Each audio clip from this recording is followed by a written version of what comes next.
So when you start up a computer running the new Windows 8, this is the screen you'll get, and it looks very different from anything that Windows has been like before. This is called the Metro interface, and the idea is that it'll be more similar to the kind of thing that you'd use on a smart mobile phone or a touch screen tablet, something that you could have that looks a bit like a laptop but with no keyboard. And the idea is that instead of using a mouse and keyboard, you can also use it by touching the screen. Now, if you've got a PC that you've already got and you install Windows 8 on it, chances are your screen won't be able to tell when you touch it. But you'll be able to get monitors for your computer that can. And new laptops and tablets will be able to tell when you touch the screen. So if I want to choose one of these options on the screen, I could point at it with the mouse and click, which is what I'm going to be doing because I've got an old monitor here. Or I could touch the screen if I've got one of the new ones, and it'll start it straight away. But either way, it looks very different from what you're used to.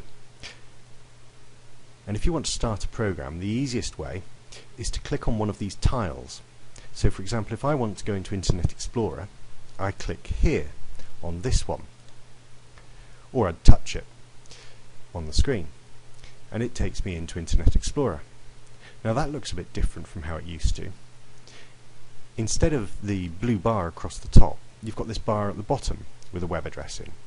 And I can click down here and type in any website that I want to go to. And as soon as I click there, it shows me websites that I've been to frequently. And I can just click on one of them if I like to go straight to it rather than having to type it. It's a bit like the history in the old Internet Explorer, but it pops up automatically. I'm going to type in a website. Let's see, let's go to www.bbc.co.uk. And I press enter just to choose a website at random, and it takes me there. And if I move the mouse up, I can click on any links I like, just as you normally would. And as I browse, I can still right click on something if I like and open it in a new tab. But you might have noticed that that bar at the bottom has actually disappeared. It's gone away from the bottom of the screen. And that's to give me more room to look at the web page. The idea is that the web page actually fills the screen so that you don't have other things distracting you. And if I want to go back to the main screen, I've got a couple of options. I can either leave this running and just press the Windows key, or move the mouse right down to the bottom left, and you see this little square appears. I can click on that to go to the Start menu, back to the screen we were on. Or if I want to close down Internet Explorer, I point the mouse right at the top of the page. You can see it turns into a little hand. Click, hold down the mouse, and drag it to the bottom as though I'm throwing it away. And this is something I found with Windows 8. Some of the things like that are quite easy to do, but unless you know how to do them, you'd never guess. In the older versions of Windows, you might have just experimented with clicking on things and tried clicking on that cross in the top right hand corner to close down a web page. So you might have hit on the right thing, but I don't think you'd ever try dragging it from the top to the bottom of the screen. So although it's quite easy to do, it's not at all obvious until you've been told. And there are various other programs here that you can try, and you can install other programs by clicking on the store, which takes you to something called the App Store. An app is just a fancy new name for a program.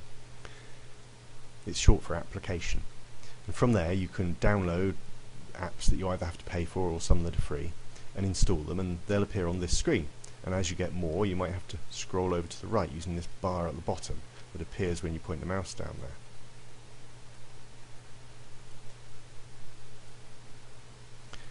If you're using a touch screen, then instead of using the mouse to scroll over, you can touch the screen with your finger and swipe it to the left by just dragging your finger across the screen.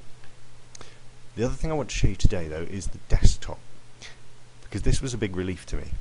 I'll probably get used to Windows 8, but to begin with, I'd quite like to be able to go back to something more similar to what I'm used to. And if you click on the desktop, you can. This works a lot more like the earlier versions of Windows.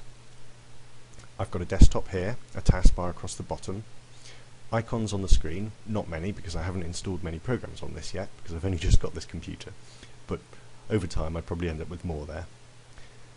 And buttons at the bottom for some of the programs that I use a lot. But what you don't have is the start button. There's no start button and no start menu, even in the desktop version of Windows 8. So you start a program by clicking on one of these icons over here, or by clicking on it down here. So I can click on Internet Explorer here.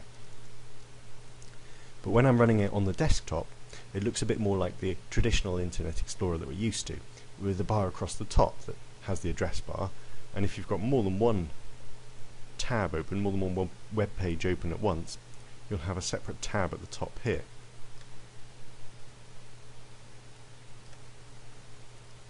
And you can switch between them by clicking on those tabs. It's a bit slow loading up, but there we go. And to close that down, I can just click on the cross in the top right hand corner. So that works a lot more like the earlier versions of Windows. So if you want, you can go into this version of it and use it like this, a bit more like how you're used to. But if I point the mouse at the bottom left hand corner, I can click on that to go back to the fancy new Metro interface. So the idea is that people will get used to this Metro interface and then be comfortable using it on a phone or a tablet or some other kind of device. That's what Microsoft are hoping anyway. We'll see.